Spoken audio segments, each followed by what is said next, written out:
As I recalled myself singing it and I could hear myself as a child singing it. More important than anything else was that I could feel it in my heart that there was a time in my life when I was young and innocent, when I believed in something good, when I believed in something other than myself, when I believed in someone who was all good, all powerful, who really, really cared about me. And I knew that I wanted that back, that which I had lost, that I'd thrown away, that I'd betrayed. I wanted that back. That I didn't know Jesus, but I wanted to know Jesus. I didn't know His love, but I wanted to know His love. I didn't know if He was real, but I wanted Him to be real. You know, I mean, this was all just because I trusted that there was a time in my life that I had believed in something, and that I knew I had known once as a child that it was true, and I wanted to trust that it was true. So I called out into the darkness, Jesus, please save me. Please save me. And He came. He came. First there was a tiny little speck of light in the darkness, and it very rapidly got bright. And the light became so bright that if it were in this world, it would have consumed me.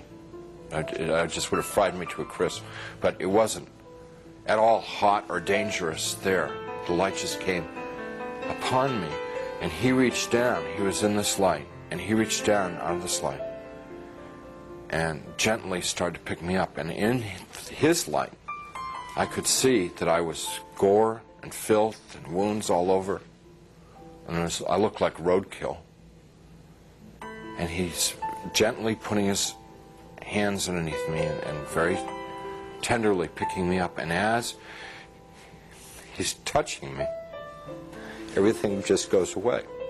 All the wounds, all the pain, all the dirt, it just kind of like evaporated away.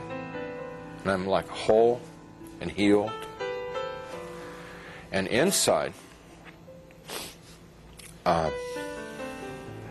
just filled with His love, which I wish I could be more articulate about. It's so frustrating not being able to tell people about it, because, you know, it's the best thing that ever happened to me in my life. I mean, it's like it's the everything.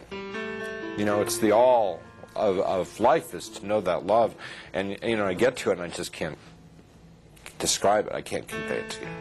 So He's holding me and embracing me, rubbing my back, like a father would his son, like a mother would her daughter, just gently rubbing my back. And I'm bawling like a baby, out of happiness. I mean, like the release, you know, having been lost and now been found, having been dead and now brought back to life, you know. And He's carrying me out of there. Up, we just go. Out, gone. And we're moving towards a world of light, and I began to have thoughts of tremendous shame that I've been so bad,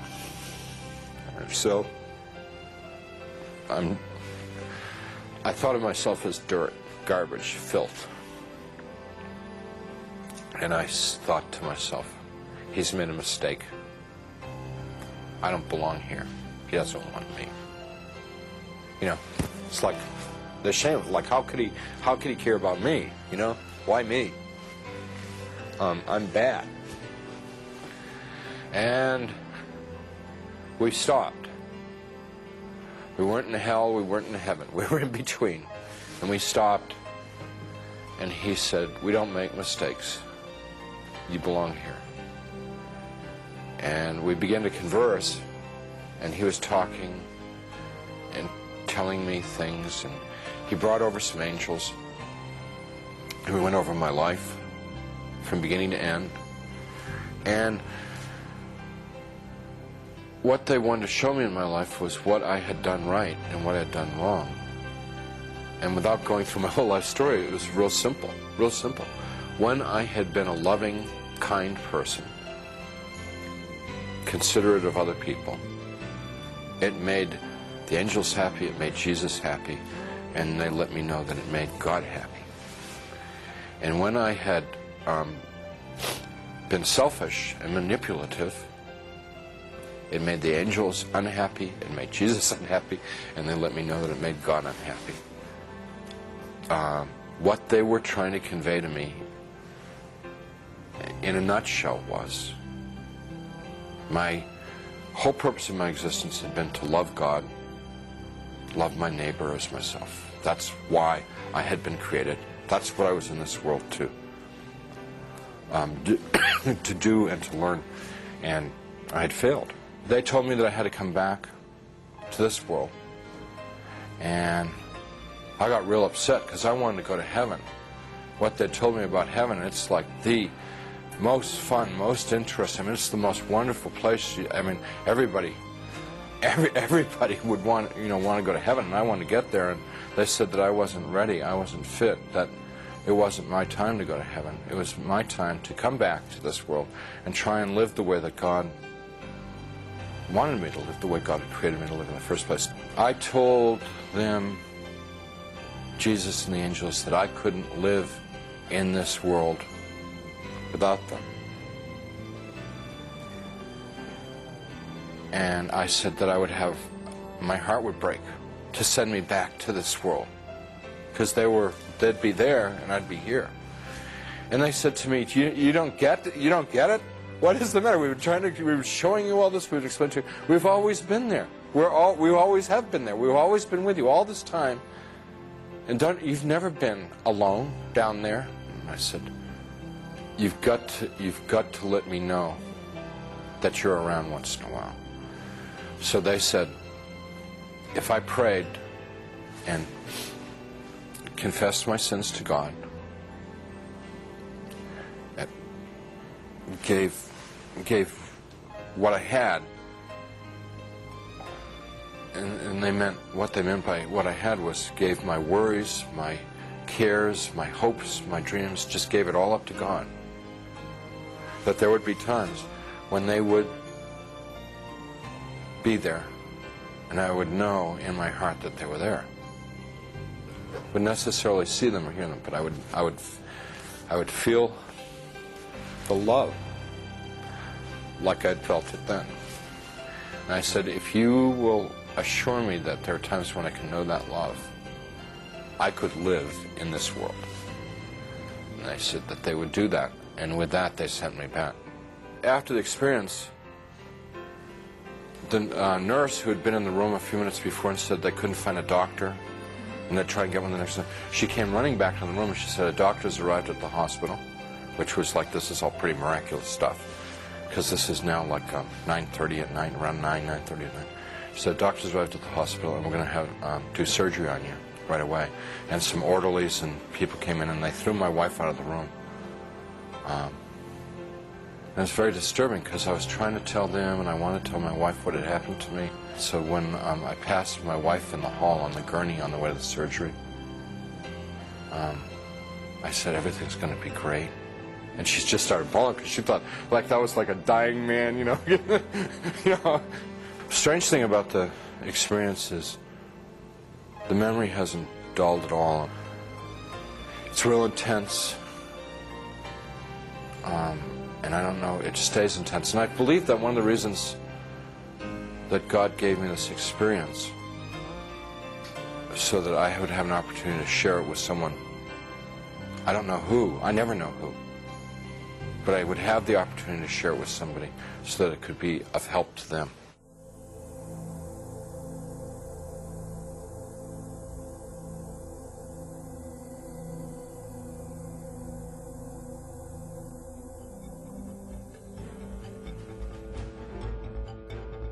A random survey reveals that many people do not believe in a true heaven and hell. Many of those who do believe these places exist have different ideas of how a person gets to one place or the other. I don't believe there's a hell. I do believe there's a heaven.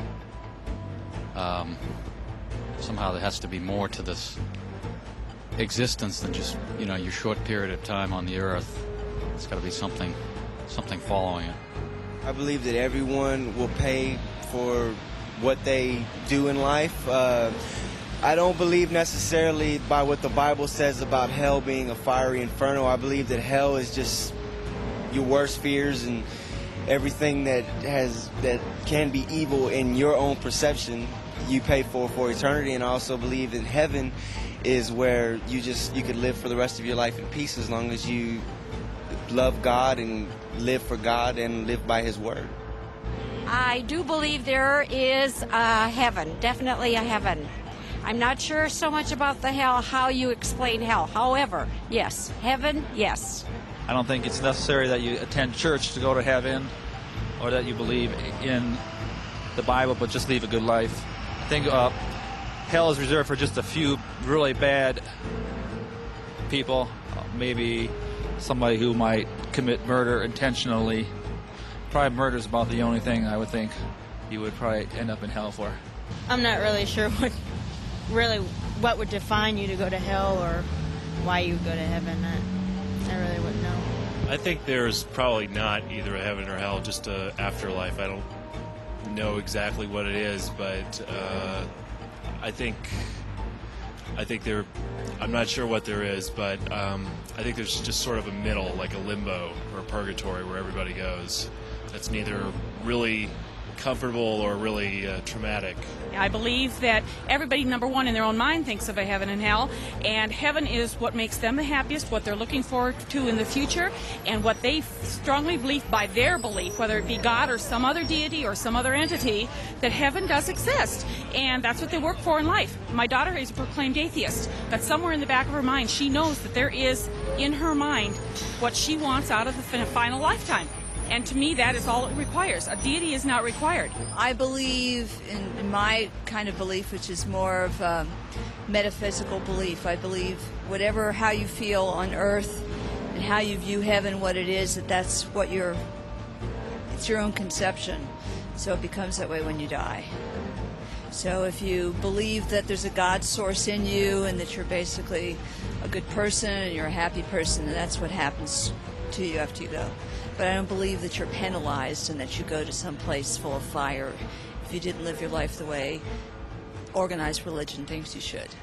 Many people are trying to dilute the message of hell, the message of heaven, saying that neither of these worlds exist. Why not eat, drink, and be merry? If there is no accountability, then there is no sin. And if there's no sin, Christ died in vain. And if Christ died in vain, what do we need God for? This is the new philosophy of the New Age, that there is no hell. It is the hope of most people. There is no hell. On the other hand, people are going to visit our loved ones in the hospital with a new message of a new age that is the exact opposite. It's called the religion of NDEers, the religion of near-death experiencers. Look, I went to heaven, they tell the patient that's dying, and I saw the light, and I came back, all is well. There is no accountability. There is no hell. Heaven's gates are open wide for everyone who dies. Look at me. I'm an atheist. I'm here. You don't have to worry. Death is nothing to be feared. I'm going to stay with you. Your family's too afraid to stay with you while you're dying, but I'm not. Let me hold your hand. Let me tell you about this glorious thing that's coming to get you, this beautiful light at the end of the tunnel, where there is no worry, and no loss, only gain. You're acceptable as you are. There is no heaven. There is no hell. It is eternity for all. And this is the new age called the Omega faith, where everybody goes to heaven. And this is the group that's coming into our hospitals now, counseling the dying instead of our church groups counseling the dying. The dying is the most neglected ministry of all.